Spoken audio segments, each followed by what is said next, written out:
difficulty, but that's why, when you do things live, you gotta prepare for the unexpected. So we are here. We are loud. You can hear us again. Our chat left off. So for folks who are just joining us, so we're just getting into the conversation. Jasmeene and I have been talking about LSAT accommodations, the various pieces of that, a lot of what a student can access with LSAT accommodations, as well as some of the things to keep in mind about timing. And very much the ethos of it all was reducing the stress, making sure you reach out to those medical professionals in advance. They have long wait lists, and we just want to make sure you get connected and don't stress too much. So as soon as that kind of comes into the fold, making sure you connect with those providers. If you want to hear in detail all of Jasmeene's awesome, reflections on that process, head into part 1 of this chat, which just aired. But we're going to keep on going because there's more to learn, there's more to talk about. I think right now that we've kind of covered what's available and when you have to start thinking about those questions, I think now the last piece is execution of the process of requesting accommodations. What are the things that a student needs to keep in mind in terms of what they'll need to provide to the Law School Admissions Council as they request their accommodations, and how do they compile that documentation? So we can start with the first one, if that's okay. Yeah. So, and I will also say this is a lot of information. So it's on the LSAC website. I think it's under documentation requirements, like something like that page. But this is going to go back to the different categories that we talked about, category 1, 2, and 3, which all depend on, are you getting extended time? If so, how much? So that first category of requests where it's no extended time whatsoever, there's going to be, like, you're going to have to provide some kind of, documentation, just so that way they know what's going on. And usually that's very straightforward, because you're like, okay, well, I have this need. Usually it's some kind of, like, I know folks who, like, I'm like 8 months pregnant. I'm going to need to get up and use the restroom, and like, I'm going to need snacks on a regular basis. So that's going to be really straightforward. It probably doesn't have to be something as, robust as a request for extended time or breaks. That one, you're probably going to have to give them, a diagnosis. Like, I know ADHD is a common one. I've seen folks with dyscalculia or, other neurovisual, like, learning impairments. But there's also other reasons too. You might have broken your arm and you kind of need some help getting that in there, but you're just going to have to provide that documentation. You're going to have to do a little bit more of a lift. It's also going to depend on, have you gotten accommodations on other exams or in schools and things like that. So there's a couple of ways that LSAC will look at your documentation, and this is going to kind of determine, how much deference they give you, and also contributes to how much you have to work for it. So if you have had LSAT accommodations before, like, they're just going to give it to you probably. For the most part, like, people are not spanning more than 5 years. So if you've had it in this, like, interim period, don't even worry about it. If you've taken an earlier test that wasn't necessarily online, you may want to think about, how do those old accommodations translate into your new ones on this LSAT, like, flex type. Is it still the LSAT flex, or is it just the LSAT? Like the virtual test, the virtual version of this test. Think about how those might differ, what might translate over. But if you already had them, you have them. That second level of deference is that they're going to look at other standardized tests. So if you in high school had accommodations on the SAT, the ACT, or one of those, like, entrance exams like the IC or things like that, they're going to look at that and say, okay, well, somebody else approved this. The GRE too, I forgot. That's a common one. GMAT, all those professional school things too. If you had it on one of those, they're going to look at that and say, okay, well, we don't really have to vet this as hard. You can provide that documentation that you had it on another test, although you probably have documentation of disability already. I would just put it in there, make them work for it. They're asking for all these papers. That third category, where most people that I see come in, is like that other request. So you probably have, like, not had accommodations at all before, or you had them in college but not on a standardized test. And that was definitely me. Like, I came in, I had accommodations for anxiety my last year of college, and I was like, I don't know what I can get on the LSAT. So then they go into the categories. So you're going to have to provide documentation of, if you had it in college, great. But if you didn't, that's not the end of the end of the road for you. You're just going to really have to do a great job of demonstrating like what are the needs that you have, and that it's not enough to just say like, oh, you have a disability. So if you don't actually have a documented disability, you're okay. You want to get into like, how does this show up for you on, when you're practicing in your daily life, when you're in a test situation, like what are the challenges that you're going through? There's a lot of people, especially from our minority communities and our first gen communities, who it's like, oh, I think I'm experiencing anxiety. And we're just kind of used to it. That's normal. You best believe there are people who like have the language, who've had family members who like they're used to this. They're like, this is not normal, and they request it really easily. So if you're somebody who's like, I don't know, like it seems like a normal thing, but I'm always stressed, I'm always like having distraction as I'm like trying to do things that are high pressure, like those are good indications that you might want to, I mean, one, I always am like a proponent of therapy if you can get into a therapist office, but also thinking about like, okay, this is distracting you from what you're doing on this exam. So if you're not requesting extended time, for breaks, like you're still going to say like, okay, here's what my doctor or my mental health professional is like asking me or like recommending that I do, but here's how it fills in my needs. And you're gonna like submit that candidate form, which you can do through the LSAC portal, or you can have the paper copy. And what that is giving your biographical information, so your name, your LSAC ID number, what you're trying to request. And then there's also going to be this qualified professional form, which is basically, the way of saying who's co-signing this, who is saying, okay, yeah, so and so is going through these challenges with this disability, or like, maybe it's a generalized thing and we can't really place it, but they definitely need something. And so that's going to be your doctor, your mental health professional, your specialist, and they're just going to fill it out as well. The candidate form has very similar boxes to the qualified professional form, and so it's often helpful for you to fill out that candidate form and bring it to your appointment if you like haven't. Well, even if you have a documented disability, bringing it in so your mental health or medical health provider can see, okay, what are you requesting and why, and talk about it. I think sometimes people feel really anxious if they don't have a documented disability, or even if you do and you just haven't had the conversation about how to get accommodations on an exam or in school. Having that just to anchor the conversation can reduce a lot of stress, but then also help you get more ideas on, what has that doctor seen? Doctors also like, they can be creative too. It's kind of their job to look at a situation and triage. They can do the same thing here. So have that conversation. You can be very candid. Part of the candidate form too, and that also kind of helps the process, is you just write out, how does this show up for me? And I have people think, and I'm going to say it a ton of times, think about the needs that you have. What are the difficulties? And then what can actually help you get through those? And sometimes when you're studying too, test some things out. So like, is it extra scratch paper? Does it help you to actually write things out and have, not just the 5 sheets back to front and back, but maybe you need 10 sheets, and you don't have to get really specific on the number. I don't think, like, I think you can just like throw it out there. But does that help you to write it down so you can feel like the tactile elements, or does it help to read out loud? And as you kind of play with things in your studying, you can like say, I've studied using these tactics and it really helps, because like a good example, I have a lot of anxiety. And so I'm like, okay, I have racing thoughts. It's really distracting. I also have ADHD. And so I'm like, when I get anxious, I'm sitting here looking at all of these thoughts and I can't focus. And then I'm not focused and ADHD kind of goes off and I go and, spiral, and then it creates more anxiety. It's like that cycle, right? I can describe that and say, well, what's going to help me overcome that? Well, for me, I'm a big fidgeter. And I didn't know I had ADHD when I took the test. In retrospect, I would have done this, but I would have said, like, I really need to like pace around in things.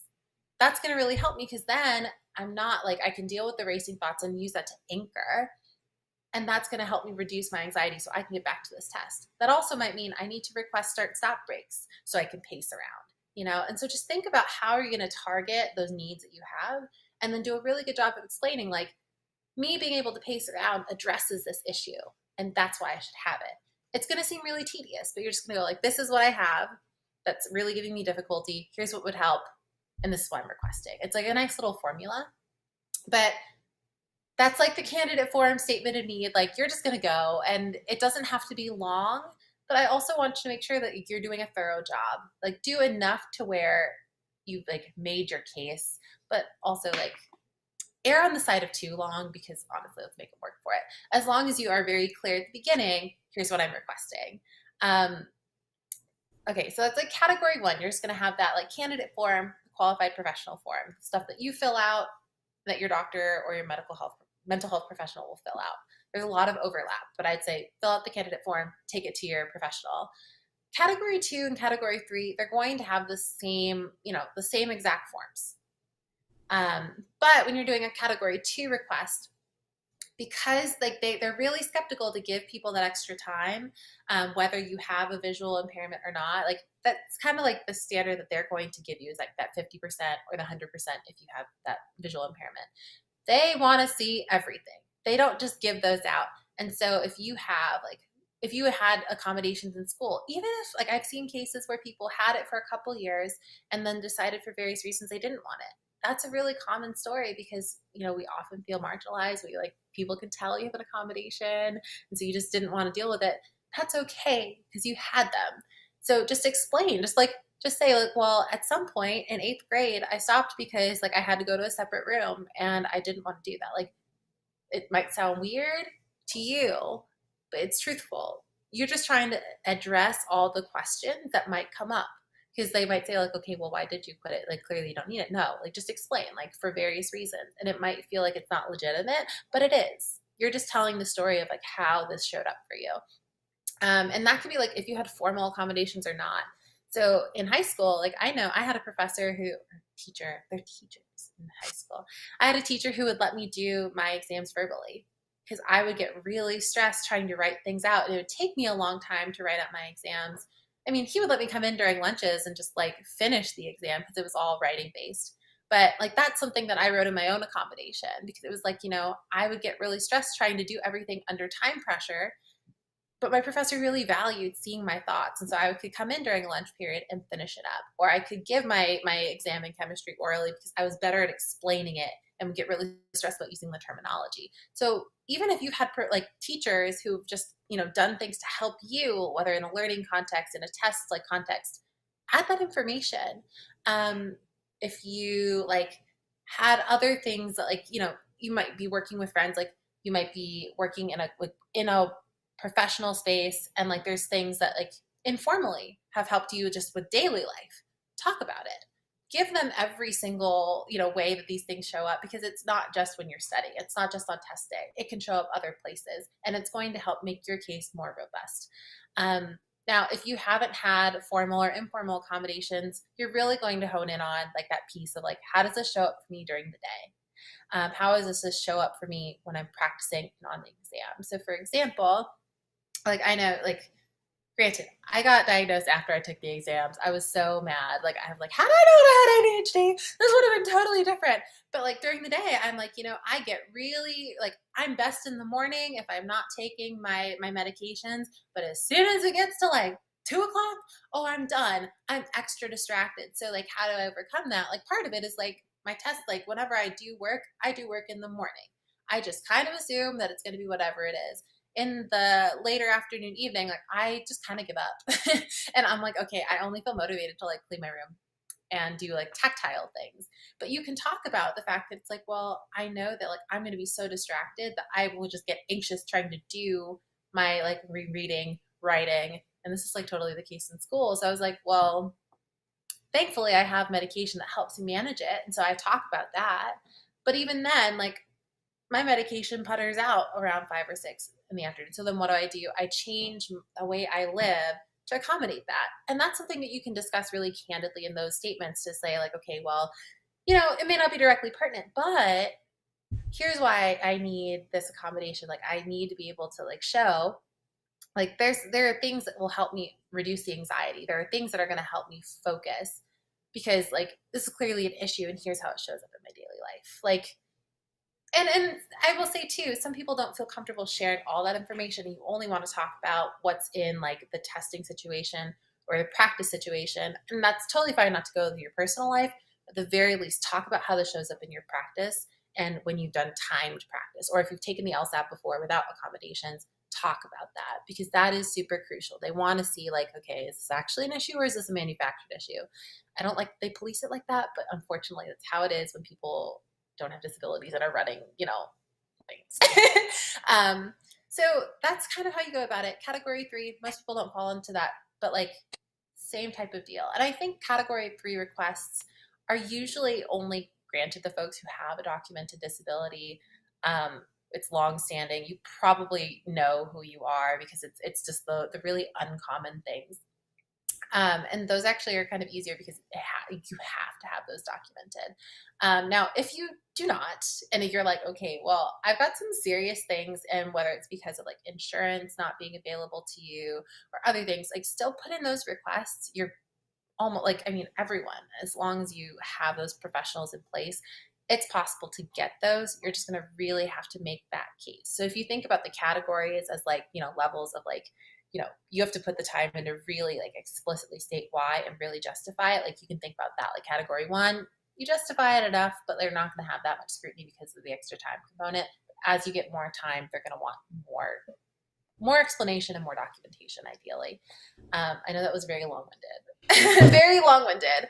I love every single second of it, actually. And I think one of the things that it brings out, and I'm so thankful, Jasmeene, for your like insight and just like not only your own experience bringing in, because I think that helps folks, is like, oh, like someone who is doing what I want to be doing can openly talk about their experience with this. Like that's incredibly empowering, and we don't see that as much as we would like to, right? Like that representation of like, oh, like having different needs is okay, and you can still go to law school, and you can still be an attorney, and you can still get accommodations, and I think that's really meaningful. On top of the fact that I think you opened up the layered, not just the layers of the levels of accommodations, but the layers of these processes in ways I just want to validate for everyone, like just in echo of you, of like, there are questions of insurance, there are questions of social stigma within various communities, and that's all linked to this very like this process. It's like, do you need accommodations or want to do you have access needs in addition to all of this kind of living under the surface? And so to validate for folks, like if this feels very tricky and very like, right, there are so many layers I have to go through, like validating that that's real, because it's not just right, like everything that you said. I think the long-windedness of it fits like how much folks are sort of having to explore to get to, I'm having trouble with this, I don't feel like all my needs are met, maybe I need accommodations. There's a lot going on in the middle as well. And as someone, I also I very significant documented anxiety. I have always been very connected, and some chronic issues, very connected to medical professionals, and that's something like that's, I don't know, that's a level of privilege, but that's also something that I more confidently maybe than many can navigate medical spaces, but they can often be barriered in and of themselves, right? Like if I were to call a medical professional right now and say I'd like an appointment, they might say maybe in a year. So not always, but right, like they're like, especially if a student's like, well, I want to take the LSAT in November, and it's it's May, and they reach out to providers, and so there are a lot of barriers, and I want to validate that. Like, I don't want folks to feel like, oh, and that maybe why does it feel so hard for me when it like no, but I think reaching out to those resources, like folks who are excited to talk about it, who want to help. I love helping folks navigate. Like, oh yeah, like here's how we get from point A to point B. Here's how we work through this process. And so reach out to your resources. If you're at an institution, if you're at a school, there are people there who are paid to help with that and who are very excited to help you navigate that process and finding the right ones for you and all of that. So in addition to kind of getting the documentation, I really love that you brought in sort of the many layers that go into that, and that I think finding supports is one of the ways to kind of tackle that barrier. And I want to speak to folks who like, especially like I've worked with one or two people who like didn't have insurance. Unfortunately, like that qualified professional form is just like the form of gatekeeping. And I think as best as you can do to like also gather, like you can talk to like teachers that you've had, you can talk to professors, and that's not going to be sufficient, but tell it in your statement of need, like explain like any anxiety you have of like this process feels so inaccessible, tell them about that, like LSAC, has many problems. I have problems with standardized tests and things. There are a lot of gatekeeping that happens, but they do acknowledge that like not everyone's coming from the same place. And so, you can talk about the fact that you didn't have insurance. You can talk about, like let's say you had issues with the VA and, getting your benefits. There was a lapse in, continuity of care. You can talk about that. I think for folks who don't currently have that access to insurance, or maybe you do, but it's still prohibitively expensive to go see someone because it's for a specialist or things like that, do like think about who can speak to the needs that you have, and then like go from there. Like there's always a chance. But also too, like you can go to like there's various resources in terms of like community clinics and people who like you can show up with all this documentation. It's like, hi, like I really need somebody to fill out this form, but here's all like the people who can speak to this, and you're kind of like the person that can help seal the deal. um, Also provide all those things to LSAC. Just drown them in papers for making you go through this, to be honest. All the But yeah, like I've seen people who've also like they've gone through like BetterHelp or other like virtual systems where they didn't continue using the service, but they said like, hi, here's what I need, here's like all this, like here's everything that I have, please help. There's also like clinics that like will meet, like I know especially with like COVID, there's a lot of virtual clinics who like they don't necessarily take insurance, but like it might be like $30 to $50 and they just see you and like can give you documentation there. Like I know with COVID, like I was like, I need somebody to like attest the fact that I have COVID, because I was like, I can't go in and see my doctor. They've got like a 3-4 like month waiting list. And I'm very immunocompromised. So I was like, I need this antiviral like today. And so like that's a quick way to do that too. Like there are ways to get around it. And unfortunately, like it's like you have to do it like with time or like some form of money, but there are cheap ways to do it efficiently as well. But I'm very much a fan of, if you know that you need support, I highly recommend getting to build that relationship with a provider if possible. And sometimes like it's worth taking the time.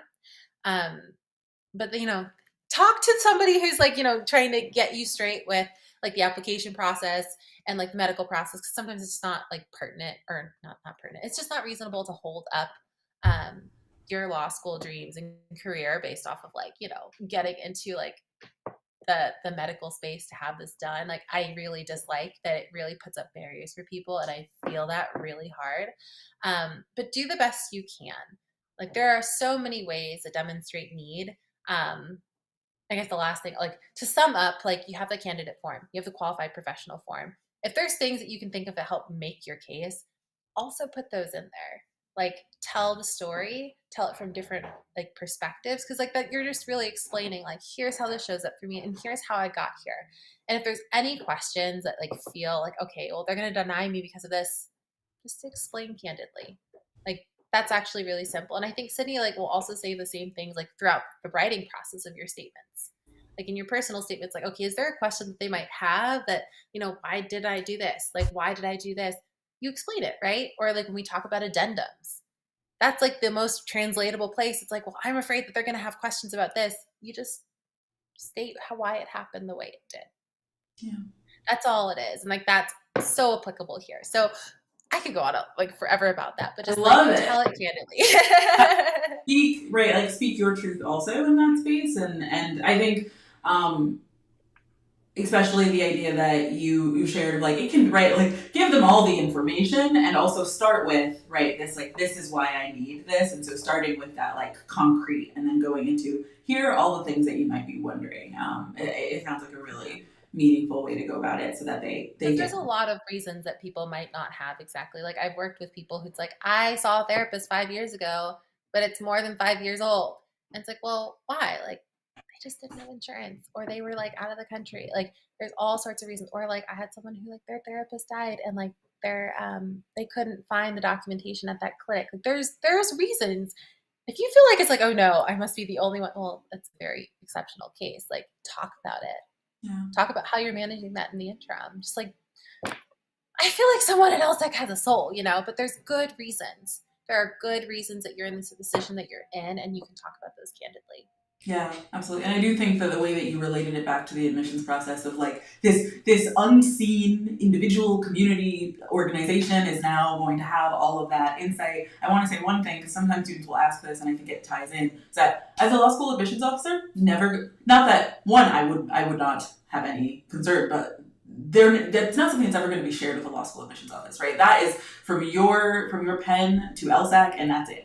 And that's all. That's really the people who need to know. You are absolutely right. Like based on how you want to sort of tell your story, what you share and don't share is entirely up to you. But that is no one's concern or business other than right you getting the supports that you need in that moment. And so sometimes students are worried, like, well, law schools no. That's just to answer that common question. It's no, and it's none of their concern.